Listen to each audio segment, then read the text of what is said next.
오늘은 저희가 이제 대표적인 명절 추석을 맞아서 성경에 추석과 가장 유사한 절기인 초막절에 대해서 함께 살펴보기를 원합니다. 그래서 레위기 23장 33절에서 44절을 통해서 초막절 믿음의 가정이라는 제목으로 하나님의 말씀 증거하도록 하겠습니다. 음력 8월 15일을 우리가 이제 추석으로 지키죠. 이 절기는 원래 어떤 절기입니까? 추수와 관련된 절기입니다. 그래서 한 해의 많은 것들을 거두어 드리고 그 풍요로움 속에서 가족들이나 주변 사람들과 함께 기뻐하는 절기가 추석이죠. 이 추석과 성경에 가장 비슷한 절기가 바로 초막절입니다. 이 초막절은 성경에 수장절이라고도 기록이 되어져 있는데, 수장절이라는 것의 의미는 긁어 모으는 절기다. 그래서 추수한 것들을 다 모아 저장하는 그러한 날을 수장절 또는 초막절이라고 기록하고 있습니다. 어떻게 하면 이제 이 절기는 감사의 절기이기도 하고 또 온 가족들이 함께 모여 교제하는 이 교제의 절기이기도 합니다. 오늘 본문에서는 이제 41절을 통해서 너희는 매년 이래 동안 여호와의 절기를 지킬지니 너희 대대의 영원한 규례라. 너희는 일곱째 달에 이를 지킬지니라. 그래서 이 절기를 지키는 것을 영원한 규례다라고 또 성경에 기록해 있죠. 그러면 이제 영원한 규례면 우리도 지켜야 되는 게 아니냐라고 생각을 하는 분들이 계시고, 또 일부 이단들은 이러한 절기를 지키지 않는 것을 말씀을 떠난 구원이 없는 종교다라고까지도 이야기를 하기도 합니다.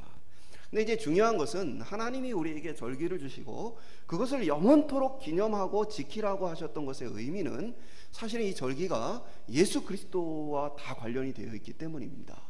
그래서 무엇과 관련이 있느냐? 이스라엘 이제 3대 절기는 하나가 바로 유월절이죠. 또는 무교절하고도 유월절이 연결되어져 있는데, 이 절기는 뭡니까? 예수님의 십자가의 유월절 어린 양으로서의 죽음을 미리 구약에 예표해 놓고 우리가 그것을 지키도록 하는 것입니다. 그 다음에 이제 맥추절 또는 이제 다른 별칭으로 칠칠절 또는 오순절이라고 기록된 절기가 또 하나 있죠. 이것은 처음 열매를 거두는 초실절이기도 합니다. 근데 이 절기는 어떤 절기냐? 바로 성령 강림을 기념하는 주일로서 예수 그리스도의 죽으심을 통해서 우리가 다시 부활하고 새 생명을 얻게 되어지는 것들을, 이 성령을 부어진 것들을 우리에게 보여주는 그런 절기입니다. 마지막으로 이제 초막절, 우리가 오늘 본문에 나타난 초막절. 초막절은 장막절이라고도 불리고 또 수장절이라고도 불리게 되어지는데, 이것은 예수님의 다시 오심을 기다리며 살아가는 삶을 이야기합니다. 그래서 왜 이게 예수님의 다시 오심을 기다리는 것인가에 대해서 저희가 좀 이따 살펴볼 건데요. 그러니까 한마디로 얘기해서 절기라는 것은 그 절기 자체가 어떤 그 중요성을 갖고 있다라는 것보다는 그 절기를 통해 예수 그리스도를 소개하고 하나님의 구원 계획을 우리에게 알려주는 것이 이 절기에 담겨진 의미다라는 것이고, 우리가 그것을 향해 계속해서 살아가는 것이 절기를 사실은 지키는 것이다.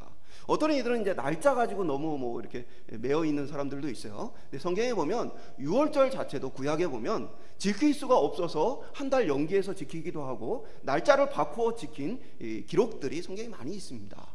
그리고 이단들 같은 경우는 자기들이 특정한 날짜에 이렇게 잘 지키고 있다고 말하는데, 사실은 오랫동안 유대의 민간 달력을 중심으로 지키지 않고 자기들 멋대로 지켜왔던 것이 사실입니다. 그러니까 실제로 이제 그 유대의 달력이 매년마다 이렇게 유대력이 나오고, 구체적으로 이제 초막절이란 건 우리하고 딱 한 달 차이가 납니다. 그래서 우리는 음력 8월 15일이지만 이렇게 이스라엘로서는 음력 7월 15일인데 이스라엘 달력하고 우리 달력하고 이 달력 차이가 2달 차이가 납니다. 그래서 이스라엘이 빠른 게 아니고 우리는 지금 추석을 맞고 있고, 그리고 이스라엘의 초막절은 바로 한 달이 지난 그날부터 이 초막절을 지키게 되어집니다. 성경은 이제 날짜 이런 것들에 대해서 너무, 또 절기 이런 것들에 대해서 매이지 말라라고 분명하게 선언하고 있음에도 불구하고 그런 것들에 매여 있는 사람들이 굉장히 많이 있죠. 그러니까 이 날을 어떻게 지켜야 하고, 또 그 말은 그리스도인들이 잊지 말고 무엇을 어떻게 살아가야 하는가, 대한 부분들을 우리가 지켜가는 것이 사실은 바르게 절기를 지켜가는 것이다 말할 수 있습니다. 먼저는 이제 초막절이 이제 감사의 절기입니다. 그래서 초막절에는 성경이 이제 장막절이라고도 불려지는데 그 의미는 텐트를 치고 산다라는 의미예요. 텐트. 그러니까 이스라엘 백성들이 출애굽에서 가나안 땅에 들어가기까지 계속 이 광야에서 텐트를 치고 살았잖아요.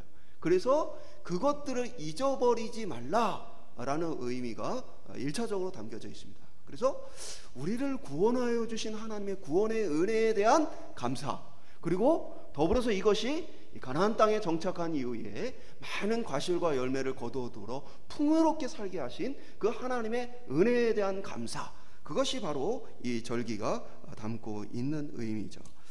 오늘 어떻게 보면 이제 추석을 맞아서 우리가 옛날하고는 좀 다르게 어떻게 보면 이제 농사를 짓던 분들은 1년에 한 번 크게, 물론 이제 중간중간에 여러 다른 작물들이 있지만 그래도 이제 우리가 이제 쌀 농사를 주로 짓는 민족이었으니까 이 추석이 되어지면 쌀과 풍족한 과실로 인해서 한 해에 어떻게 보면은 그 수확을 한꺼번에 보는 그런 날이었던 것이죠.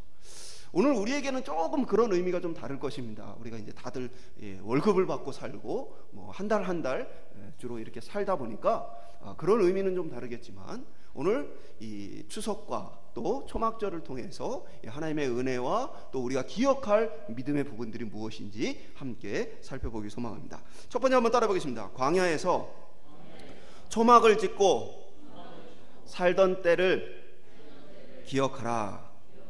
그래서 이 42절에 보면 이제 초막에 거주하라라고 말씀하시죠. 이제 이스라엘 백성들은 이제 이 초막절이 되어지면요, 이렇게 다 같이 이렇게 텐트를 치기 시작해요. 대부분의 사람들은 이제 집의 앞마당에 텐트를 치고 일주일 동안 그 텐트에 생활하게 되어져요. 그리고 집에 이제 마당이 없는 경우에는 심지어는 이제 지붕이나 옥상에 이렇게 텐트를 쳐서 이렇게 살기도 합니다. 그러면 이제 애들이 묻겠죠. 갑자기 왜 텐트를 치고 사느냐? 오늘날 우리가 생각하는 그런 캠핑하고는 좀 다른 의미죠.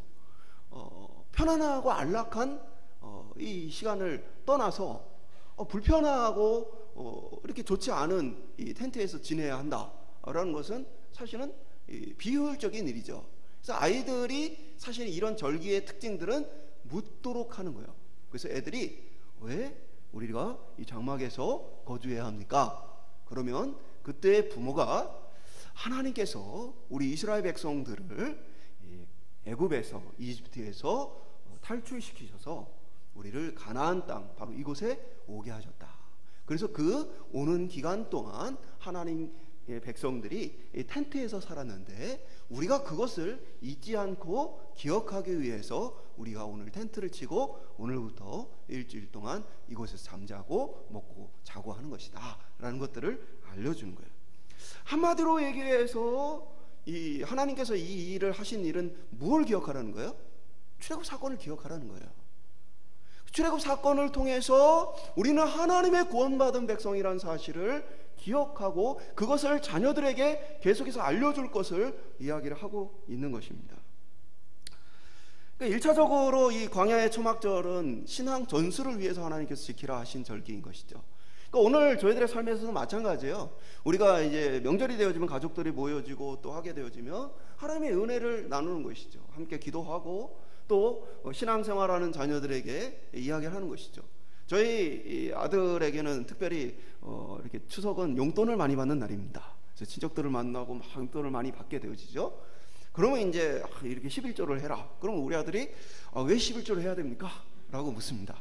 그러면 이제 그것에 대해서 제가 하나님께서 우리에게 은혜를 베푸셨고 그 은혜 베푸신 것에 대해서 하나님께 감사하며 당연히 이것은 하나님의 것이다 라고 드리는 것이다 라고 가르쳐 주는 거죠. 그러니까 이런 식으로 삶을 통해서 어떤 절기나 이러한 이 풍습을 통해서 신앙을 전수하는 것이 이날의 중요한 의미예요. 그래서 오늘 저희들의 삶에도 마찬가지인 거죠. 농사를 짓는 분들은 한 해에 정말 비가 오고 모든 것들이 하나님의 은혜다, 하나님은 우리에게 베풀어서 이렇게 살게 되었다라고 고백하는 것이죠. 그리고 꼭 농사를 짓지 않더라도 우리의 삶에 뭡니까? 내가 지금까지 살아온 이 삶 속에 하나님이 나와 함께 동행하여 주셨다. 하나님이 우리의 가정을 믿음의 가정 만드셨고 하나님이 우리로 하여금 충만한 은혜의 구원을 경험하게 하셨다. 많은 인생의 위기와 어려움이 있었지만 그때마다 하나님이 함께하고 계셨다라고 자녀들에게 간증하는 것이죠. 어렸을 때부터 이 간증하는 게 필요해요. 왜냐면 나이가 들고 나면은 애들이 말을 잘 안 들어요. 다 잔소리로 들어요. 그래서 어린 아이 때부터 신앙에 대한 고백과 간증을 나누며 우리 가정은 하나님이 이끄시는 가정이고 하나님의 은혜로 살아가는 가정이라는 사실들을 함께 나누어가는 것이 필요합니다. 오늘 저와 여러분의 가정이 그런 신앙의 고백들이 풍성한 가정들 되기 소망합니다. 근데 안타깝게도 이제 그 통계적으로는 국민소득 2만 부를 넘어서면 기독교가 쇠퇴한다라는 말이 있어요. 그리고 그 말은 현실처럼 우리가 2만 불 정도 될 때부터는 뭐 이렇게 나라 전체적으로 기독교가 굉장히 쇠퇴를 했어요. 지금은 우리나라 국민소득이 얼마 될까요? 3만 5천 불이 넘습니다. 1인당 국민소득이. 그러니까 이제 4천만 원이 넘는 거예요. 그러니까 한 사람당. 그러니까 이제 어마어마한 지금 부를 우리나라가 지금 누리고 있는 상황 속에 있는 것이죠. 그러니까 이제 유럽, 미국 많은 기독교가 이 복음이 쇠퇴했던 것처럼 우리 역시도 그런 쇠퇴기를 맞고 있습니다. 소득이 많아지면서 사람들은 자기가 하고 싶은 일들을 많이 할 수 있게 되었어요. 그러면서 이제 하나님의 은혜와 보호 없이도 사회적인 안정장치나 그들이 버는 수입으로 충분히 살아갈 것이라 생각하게 되었습니다. 옛날에 농사를 짓거나 아니면 목축을 할 때에는 자연 조건이 굉장히 중요했어요. 그래서 비가 와야 풀이 자라고 식물이 자라게 되어지고 또 햇빛이 적당히 내려줘야 그러한 것들이 무럭무럭 이 당도를 유지하며 과일도 맛있게 자라날 수 있게 되어지는 거죠. 근데 문제는 이제 그러한 것들에 대한 필요성이 많이 적어졌다는 것이죠. 한편으로 우리 자연의 이런 태풍이나 여러 재난들을 바라보면서 여전히 우리에게 하나님의 은혜가 필요하다는 사실을 우리가 고백할 수 있기를 소망합니다. 어떤 이들은요 1년 농사 지은 것들을 어떤 자연재난으로 잃어버리기도 합니다. 어떤 이들은 10년 20년 모았던 집이 무너지기도 합니다. 우리의 인생이란 것은 하나님 없어도 잘 살 것 같지만 그러나 잠깐 하나님이 우리의 삶 가운데 눈 감으시면 우리의 삶은 금방 이 지푸라기처럼 흩날리는 연약한 삶이라는 사실들을 우리가 기억할 필요가 있습니다. 장막절은 한편으로 떠돌이 생활을 하고 가난에 정착하여 농사 지으며 이제 안락한 삶을 살게 되어지는 그들에게 그 풍요로움 속에서 하나님을 잊지 말라라는 의미예요. 너희가 이제는 텐트 안에서 아침마다 내려지는 만나, 저녁에 내려지는 메추라기, 하나님의 풍족한 은혜, 반석에서 나오는 물, 이런 것들이 아니고는 살 수 없었던 하나님을 도저히 잊어버릴 수가 없는 매일매일의 그 순간은 이제는 잊어버릴 만한 풍요로움, 이제는 땅에 정착해서 농사를 짓고 적정하게 그때마다 나오는 것들을 먹고 사는 풍요로움 속에서 하나님을 잊어버리지 말라라는 이 절기가 바로 이 초막절이라는 사실이죠. 우리의 삶에 이 초막절이 필요한 이유는 우리의 삶은 하나님 손에 달려있다는 사실을 우리가 너무나 잊기 쉽기 때문입니다. 하나님 없이도 때로는 우리의 인생을 계획하고 또 하나님 없이도 우리 물질 안정이나 아니면 풍요로움을 누리게 되어집니다. 믿지 않는 자들은 사실은 이 땅에서 더 떵떵거리며 잘 사는 모습도 우리가 보게 되어집니다. 그러나 이 장막절을 통해서 우리는 자녀들에게 우리의 모든 인생의 여정 속에 하나님께서 우리와 함께하고 계시며 이끌어 주셨다는 믿음의 고백을 나눌 수 있게 소망합니다. 그래서 우리의 삶이 누구와 함께하고 있고 지금 어떠한 여정을 걸어가고 있는지, 때로는 광야에 너무 힘겨운 시간들을 보낸다 할지라도 그 광야에서 함께 계셨던 하나님의 고백으로 말미암아 우리가 소망을 가지고 이 땅을 살아가는 저와 여러분 될 수 있기를, 또 우리 가정이 될 수 있기를 축원드립니다. 두 번째 한번 따라해 보겠습니다. 양식 주심을 감사하라. 이 명절은 말씀드린 것처럼 이제 수확을 마치는 시기입니다. 수확을 마치는 시기이고 그것들을 이렇게 저장하는 시기입니다.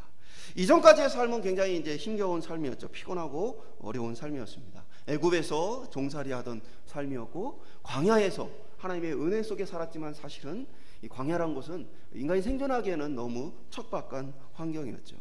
이제 그것 가운데 하나님 우리에게 은혜를 베푸셨고 이 모든 것들이 하나님이 우리에게 주신 것이다라는 감사의 축제입니다. 그래서 이때가 되면 이제 이스라엘 백성들은 많은 것들을 저장하게 되어져요. 그래서 밀도 저장을 이미 했고, 그리고 이후에 뭐 포도, 무화과, 여러 가지 이 과실들을 다 저축을 하게 되어지는 그 시기가 되어집니다. 근데 이 시기는 단순히 하나님께서 무엇을 주셨느냐만을 이야기하는 것이 아니라 이제 그들의 삶 가운데에 하나님이 베푸신 은혜들로 말미암아 더 큰 은혜를 기다리는 시기입니다. 그래서 뭐 어떤 거냐?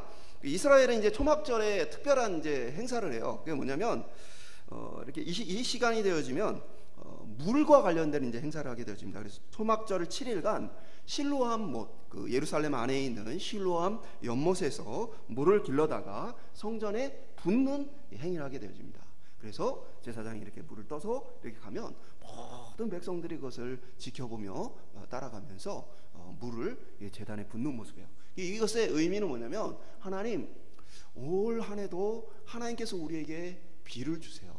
그래서 농사를 지을 수 있고 우리로 살아갈 수 있도록 은혜를 베풀어 주세요 라는 의미를 담고 있습니다.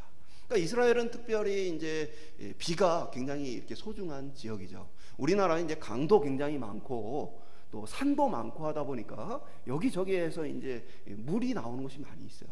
반면에 이제 이스라엘 지역은 요단강이 있지만 요단강은 농사를 위한 물로 사용할 수 없는 상황입니다. 왜 그러냐? 요단강은 해발 고도보다 훨씬 낮은 곳에 있어요. 그래서 그 물을 끌어다가 농사를 짓는 것은 불가능했던 일이에요. 그러니까 지금에야 뭐 기술이 발달했으니까 그러한 물들을 활용을 하고 있지만 과거에는 강물로는 먹고 살 수가 없어요. 그러니까 결국에는 하늘에서 내려지는 비로 말미암아 이들이 생존할 수 있는 상황 속에 있습니다. 그러다 보니까 물이 너무 절박한 상황이고, 그러다 보니까 이제 성경에도 생수의 강물 해서 예수 그리스도의 어떤 은혜와 구원을 물에 비유하는 표현이 많이 나왔던 것은 그들의 삶에 그만큼 생명과 직결되어 있었기 때문입니다.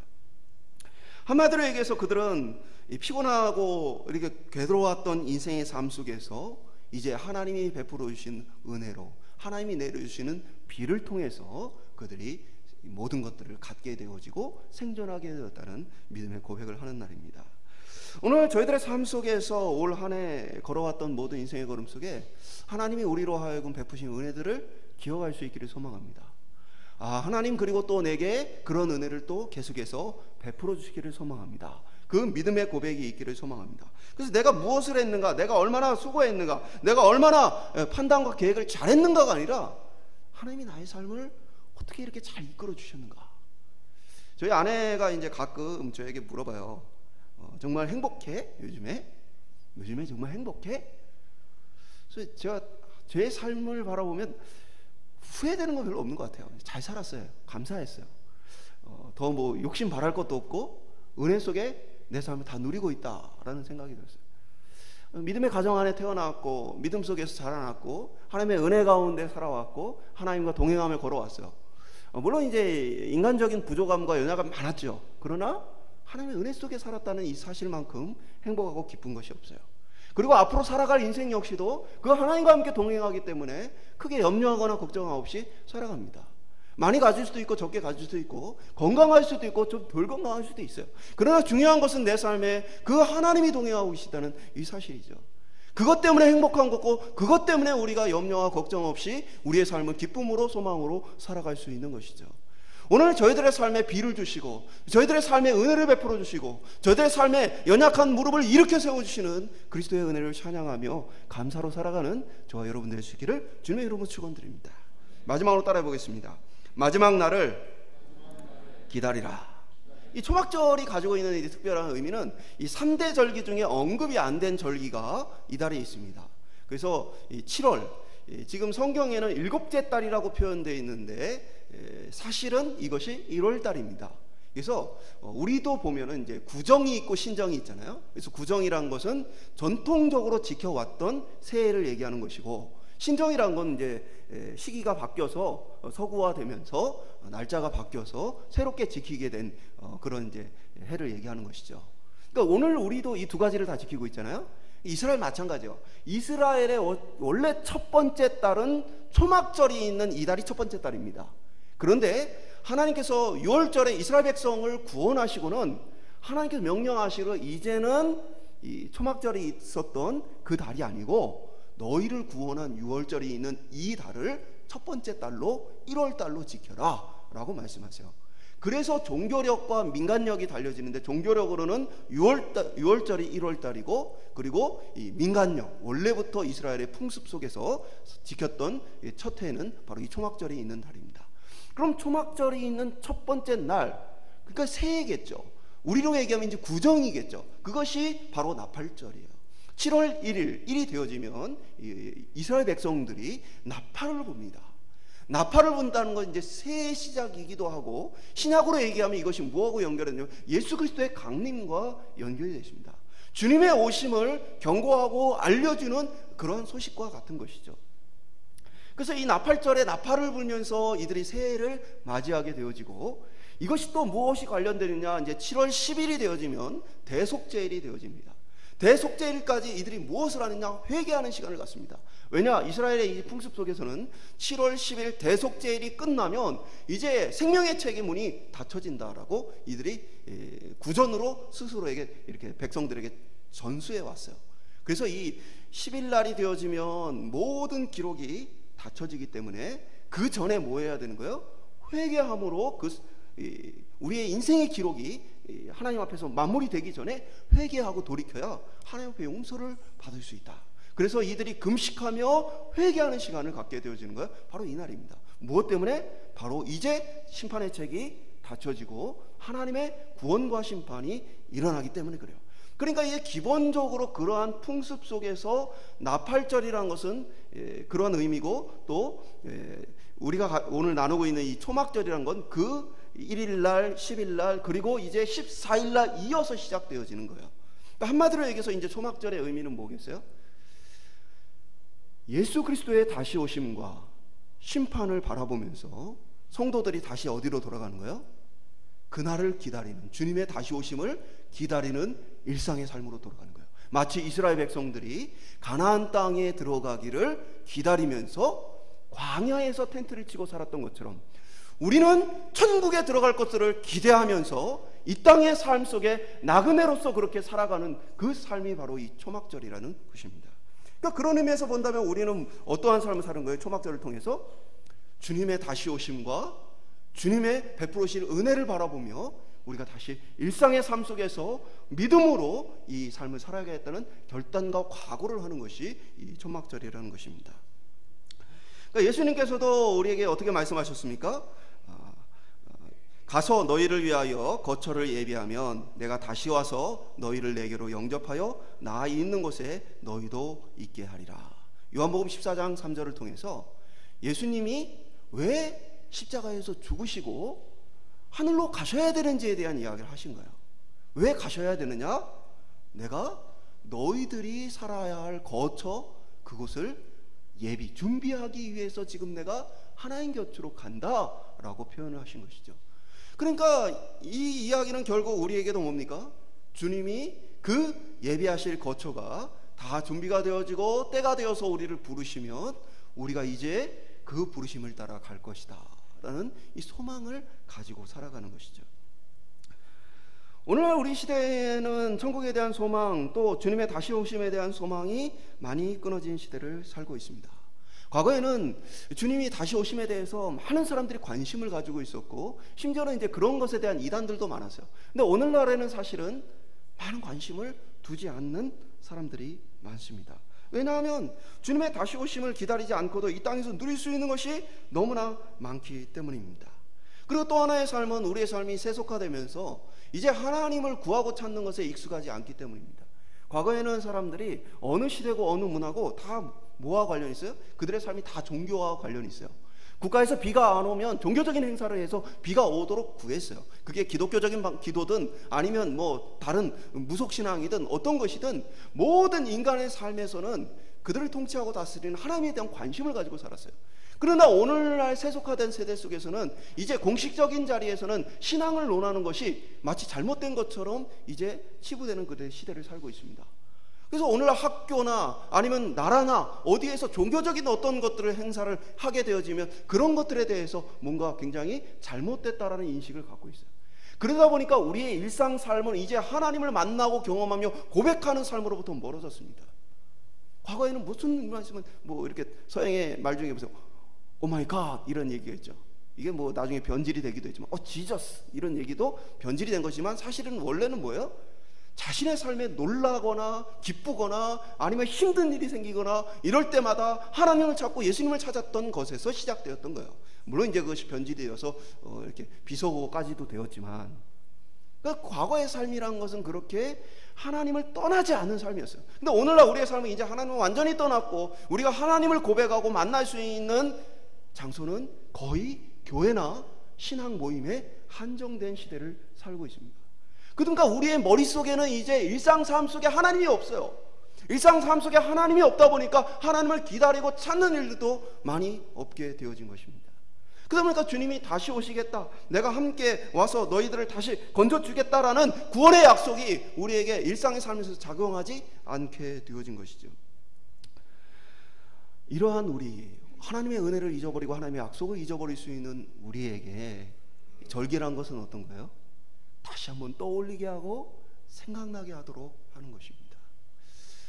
오늘날 많은 이단들이 잘못된 종말론, 긴급한 임박한 종말론이나 아니면 특정한 날짜를 지정해서 이 종말이 올 것이다 라고 주장하는 잘못된 종말론으로 인해서 너무나 많은 피해가 있어서 교회들에서 이 종말론에 대한 이야기를 많이 안 하게 되었지만, 그러나 예수님의 말씀은 늘 깨어 있어야 하고 우리는 늘 이 종말의 때 그리고 마지막 주님 오시는 재림에 대해서 항상 관심을 가지고 살아야 한다는 사실입니다. 오늘 저와 여러분이 이 초막절을 받으면서 자녀들에게 물어볼 수 있게 소망해요. 너 천국 갈 수 있겠니? 천국 갈 확신이 있니? 어떻게 천국 갈 수 있겠니? 오늘 저희들의 삶 속에 계속해서 묻길 소망합니다. 많은 분들이 이런 얘기를 해요. 우리의 자녀들이 지금 교회를 나오고 있다고 해서 이들이 하나님의 백성이라는 확신은 없다.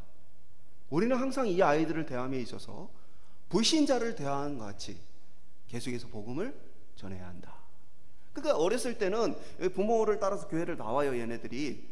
그러니까 이제 얘네들이 교회 나오고 교회에서 시킨 대로 잘하니까 신앙생활 잘하고 있다라고 부모들이 착각한다는 거죠. 그게 아니고 아이들에게는 계속해서 복음을 전하고 복음을 확인하고 그것을 통해서 불신자에게 전도를 하듯이 계속해서 아이들에게 전도를 해야 이 아이들이 하나님을 기억하고 떠나지 않는다는 사실이에요. 오늘 저와 여러분이 우리의 자녀들 또는 손자 손녀들을 대함에 있어서 이 아이들이 신앙생활을 하고 있다 할지라도 다시 복음을 전하고 복음을 확인하며 예수 그리스도의 다시 오심을 너는 어떻게 준비하고 있니? 이렇게 나눌 수 있는 저와 여러분 될 수 있게 소망합니다. 그래서 마치 모든 사람이 이 땅의 풍요로움 속에 영원히 이 땅에 사는 것처럼 이 땅에 만나기만 하면 부동산 얘기, 이 땅에 만나기만 하면 어떤 돈 버는 얘기, 이 땅에 만나기만 하면 어떤 취미생활과 즐거운 이 땅의 어떤 것들에 대한 이야기로 가득 찬 세상 속에서 예수 그리스도가 우리의 삶에 고백되어지고 다시 오실 주님이 우리 가운데 고백되어지는 귀한 가정과 삶이 될 수 있기를 주님의 이름으로 축원드립니다. 말씀 맺도록 하겠습니다. 오늘 명절 맞아서요 길게 하지 않습니다. 저희 아들이요 통합 예배 드린다고 그러니까 그걸 왜 해? 주일학교 예배가 짧은데 어른들 예배가 너무 길어가지고 힘들다 뭐 이런 얘기예요. 그럴 수 있죠. 근데 그래도 가끔 이렇게 같이 예배하면서 우리가 함께 하나님을 만나고 경험하고 또 아이들이 나중에 어른이 되었을 때 이렇게 예배 드리는 그러한 것들을 배워가는 것도 굉장히 중요해요. 오늘 절기에 목을 메고 그것을 지켜야 구원 얻는다라고 생각하는 사람들은 절기가 어떤 의미를 갖고 있는지 모르는 거예요. 그러니까 그냥 형식을 따라하고 그런 것들은 흉내낼 뿐인 것이죠. 그리고 실제로 흉내도 내지 못해요. 왜 그렇습니까? 하나님께서 예루살렘 성전을 무너뜨려 버리셨어요. 원래 절기란 오늘 본문에 보면 계속 뭐예요? 제사를 계속해서 드려지는 이 행사입니다. 근데 이 절기에 제사를 드릴 수 없도록 성전을 뭐예요? 무너뜨리셨어요. 그것은 인간들로 하여금 더 이상 그림자인 눈에 보이는 성전이 아닌 진짜 성전이시고 진짜 우리의 구원자 되시는 예수 그리스도에 대해서 관심을 가지도록 했던 것이죠. 오늘 저희가 예수 그리스도 없이 뭐 몇 가지 흉내를 낸다고 해서 절기를 지키는 것이 아닙니다. 그들은 오히려 진짜 절기가 우리에게 왜 주어졌는지, 주님께서 왜 그것들을 통해 우리에게 무슨 말씀하고 싶어 하시는지를 관심 없어 하는 것이죠. 오늘 저희는 바로 그리스도께서, 하나님께서 우리에게 초막절을 주심으로 하나는 자녀들에게 믿음을 전수해라, 살아왔던 인생의 그 과정을 고백하고 간증해라. 또 하나는 하나님의 은혜에 대한 감사를 계속해서 고백해라. 저는 이제 최근에 알았던 거요. 이제 저희 아버님이 치매로 지금 요양원 계신 지도 굉장히 오래됐습니다. 벌써 한 16, 17년 된 것 같아요. 치매로 되게 오래되셨어요. 근데 그 전까지는 저희 어머니가 이제 그 얘기를 안 하시다가 얼마 전에 저희 아버지 얼굴을 뵈러 이렇게 갔을 때 어머니가 해주셨던 얘기예요. 그러니까 아버지가 복음을 굉장히 열심히 전한 거는 저도 알아요. 하루에 2,000장씩 전도지를 가지고 온 동네를 돌아다니며 가게마다 찾아가서 복음 전하고 지나가는 사람마다 복음 전했던 게 저희 아버지예요. 근데 그거는 저도 알고 있었어요. 근데 저희 아버지가 한 어떤 이제 특별한 분을 복음을 전하려고 그분을 찾아가서 이렇게 복음을 전하면 이분이 굉장히 이렇게 성격이 이렇게 괄괄하고 해서 막 이제 폭력적으로 나오고, 그래서 저희 아버지가 그분한테 그래도 가서 복음을 전하고 마음껏 때려라. 그러고는 복음을, 그래서 가서 이렇게 3번 이렇게 두들겨 맞으면서도 예수 그리스도의 복음을 전하셨다. 그 얘기를 어머니가 하셨다. 그러면서 그분이 돌아가시기 전에 어머니에게 연락이 와서 어머니도 그랬단 사실을 나중에 알게 되었다 라는 고백을 하시더라고요. 저희 고모들 같은 경우는 옛날에 신앙생활을 못하게 하니까 이제 문 이렇게 못 박아가지고 교회 못 가게 하면 이제 창문으로 도망가고 그렇게 하면서 이제 신앙생활했던 이야기를. 그러니까 오늘 우리의 신앙생활이 다 평탄하지는 않았을 거예요. 어떤 분들은 농사를 짓는데, 농사 짓는 것이 이제 과거에는 쉬는 날이 따로 없으니까 주일날에 다 농사하는데 교회를 가려고 하면은 온 가족들이 눈총을 주고 막 이렇게 진짜 배신자처럼 그렇게 하고 너만 이렇게 편안하게 하면서 핍박을 당하고 그러면서 신앙생활을 해오셨던 우리 또 교회의 가족들의 고백들도 참 듣게 되어져요. 오늘 저희들의 삶에 가족들이 만났을 때 내가 그래도 끝까지 놓을 수 없었던 것이 바로 그 예수 그리스도고, 그 예수 그리스도가 너희들에게도 그 은혜, 나에게 베푸셨던 그 은혜로 너희들에게 베푸시길 원한다. 이 고백의 말들로 자녀들에게 복음을 전수하며 또 은혜에 대한 감사들, 하나님 베푸신 것들에 대한 놀라운 은혜들, 그것들을 간증하고, 또 무엇보다 내 삶이 하나님의 다시 오심을 기다리는 삶이라는 것들을 간증할 수 있게 소망합니다. 그냥 매일매일 무료하게 똑같은 일을 반복하며 살아가는 삶이 아니라 나는 주님의 그 오심을 열렬히 기대하며 소망하며 내가 정말 그것을 바라보며 살아가고 있다. 대부분의 사람들은요, 이제 시간이 지나고 나면요, 기대할 것이 더 이상 없습니다. 제가 노인 요양원의 설교를 한 2년간 했었습니다.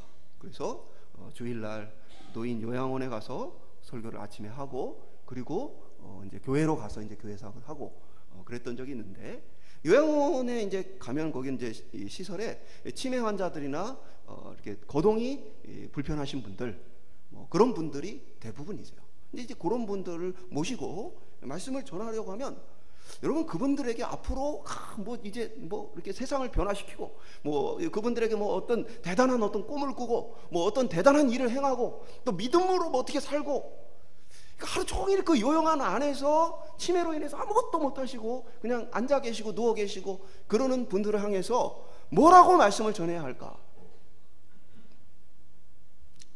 예수 그리스도의 다시 오심을 기다리며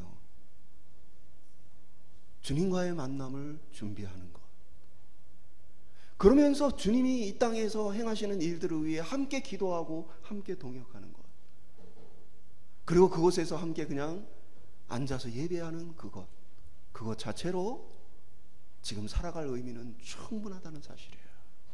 우리의 삶도 마찬가지예요. 내가 무엇을 하겠다 저것을 하겠다 대단한 비전과 꿈을 꾸는 것도 중요하겠지만요, 사실은 우리가 오늘 예배하는 것, 그리고 사실은 우리가 주님 오심을 만나고 싶은 마음으로 준비하여 기다리는 것, 그것으로 우리의 삶은 부족하지 않다는 사실입니다. 오늘 저와 여러분이 우리의 삶을 무엇으로 채워갈 것인가? 점점 나이가 들어가고 힘이 빠지고 어떤 힘과 능력이 떨어져가는 이 삶 속에서 우리가 여전히 힘을 가지고 기대하며 소망을 가지고 살아갈 것이 무엇이냐? 바로 주님의 다시 오심과 주님을 만날 시간이라는 사실이에요. 오늘 저와 여러분이 주님 만날 기대를 가지고 그냥 똑같은 하루하루가 아니라 주님을 만나는 소망을 가지고 그 기대임과 설레임을 가지고 살아갈 수 있기를 주님의 이름으로 축원드립니다. 그리고 그것을 자녀들에게 가르쳐서 정말 우리도 나중에 노년에 저런 삶을 살고 싶다, 나도 주님을 그렇게 열렬히 기대하며 살고 싶다라는 그 믿음을 더욱 끝까지 전수하는 여러분 될 수 있기를 주님의 이름으로 축원드립니다.